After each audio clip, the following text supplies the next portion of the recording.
Hey everyone, welcome to another episode of Gripe, the show for short, sweet reviews of new release movies, plus the one thing that annoyed me the most. And today I'm going to be talking about The Girl on the Train, and there really aren't any spoilers in this one. Every day, Rachel rides the train, past the life she once had and the one she wished she knew. But when her vicarious world turns dark, she finds herself enveloped in a plot of disappearance, betrayal, and murder. The film stars Emily Blunt, Haley Bennett, Rebecca Ferguson, Justin Theroux, Luke Evans, Edgar Ramirez, Laura Prepon, and Allison Janney, and the film is directed by Tate Taylor. I haven't read the book upon which this is based, so I won't compare it to the source. As a movie, though, it's a mixed bag of mystery and malaise, but ultimately I think some of the positives last longer than the narrative failures. The story is fragmented, giving you bits and pieces of plot throughout.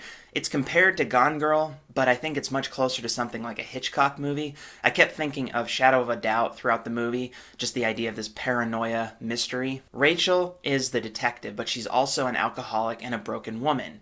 She's obsessed with her ex and this strange woman who seems to live her life freely, and it's something that she wished she could have. And I really like the concept of investing in the lives of familiar strangers, people we see all the time but know nothing about. You also get a lot of character development, but the problem is it's not always contextualized particularly well. The vilification of certain characters, like Edgar Ramirez's character, sometimes feels out of place.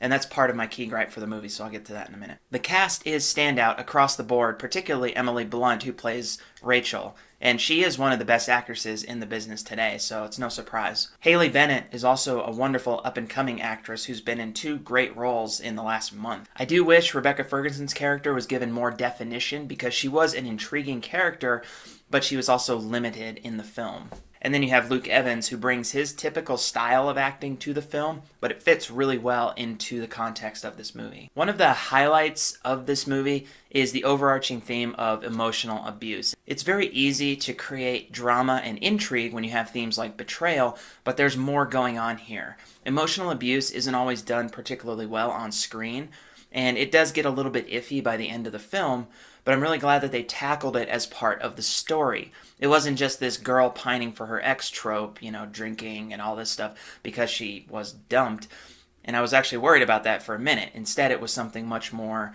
elaborate and detailed. But that also goes into my key gripe, which is that the fragmented storyline really would only work if it were solely from Rachel's perspective. Being an alcoholic is part of her character, as is having only glimpses of other people's lives. But when the truth is revealed, it makes too much sense. It's the only outcome that works, and you're given really little to figure out that that's what the outcome will be. When a mystery gives the audience literally nothing, it's frustrating, because it takes some of the drama and intrigue out of the first half of the film.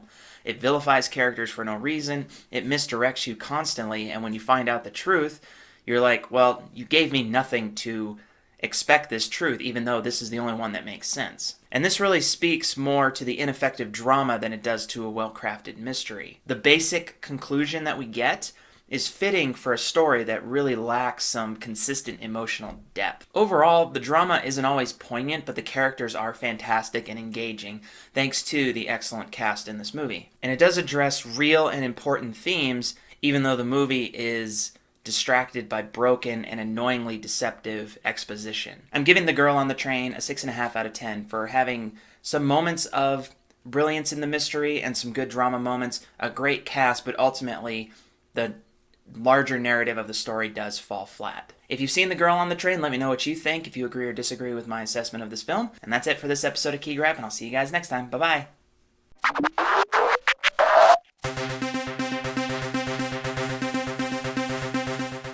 Hey everyone, thanks for watching this video. If you liked it, you can click over here to subscribe to my channel, or you can check out my website over here at dkestner.com, where you can find out more about everything I do, including the books I've written, like Elliot Knoll, and so many others. So thanks a lot for watching.